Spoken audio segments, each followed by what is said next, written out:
আশা করি আপনারা সবাই ভালো আছেন। তো চলুন ফটোশপটি ওপেন করি।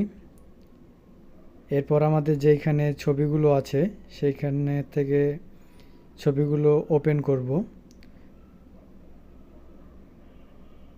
আরে সিলেক্ট হোস না কেন, দূর সিলেক্ট হ, কেমনটা লাগে। আচ্ছা সিলেক্ট হয়েছে, ওপেন করব। তো এইটা একটা ছবি। তো এইটা এখন ওপেন করার জন্যে, আরে যা তুই সর,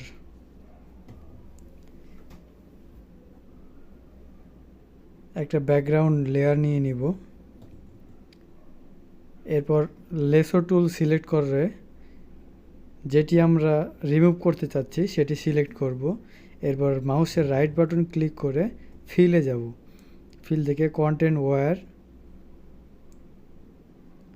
এখান থেকে না গেলে এডিটে যাবেন। এডিট থেকে দেখতে পাচ্ছেন ফিল, এই ফিলে ক্লিক করার পর আবারও কন্টেন্ট ওয়্যারে সিলেক্ট করবেন। ওকে, তো রাইট বাটন ক্লিক করে আমি করছি ফিল কন্টেন্ট ওয়্যার, ওকে। এই দেখুন এক নিমিষেই ভ্যানিশ। তো আরে এই সিলেকশনটা ওঠানোর জন্য কন্ট্রোল ডি চাপ দিবেন।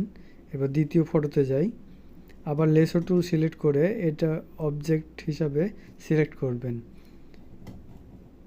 এরপর মাউসের রাইট বাটন ক্লিক করে ফিলে যাবেন। ফিল থেকে দেখে নেবেন যে কন্টেন্ট অ্যাওয়ার্ডটা ঠিক আছে কিনা। ওকে, কন্টেন্ট অ্যাওয়ার্ড দেওয়ার পর ওকে। এই দেখুন নিমেষের মধ্যেই ভ্যানিশ হয়ে যাবে।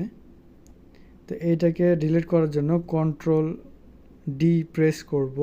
তো সেভ করার জন্য আমরা কন্ট্রোল এস দিয়ে সেভ করব। আমার সেভ করার প্রয়োজন নাই। আপনারা যদি চান সেভ করতে তাহলে যে ফাইলে যাবেন, ফাইল থেকে সেভ অ্যাসে যাবেন। এইখান থেকে আপনি আপনার প্রয়োজন অনুযায়ী ফরম্যাট দিয়ে প্রয়োজন অনুযায়ী নাম বসিয়ে আপনি সেভ করতে পারবেন। তো এখান থেকে আপনারা সেভ করে দেবেন। তো আমার যেহেতু প্রয়োজন নাই আমি কেটে দিচ্ছি, কেটে দিলাম, নো। ভালো লাগলে অবশ্যই লাইক, কমেন্ট, শেয়ার এবং সাবস্ক্রাইব করতে ভুলবেন না। ধন্যবাদ।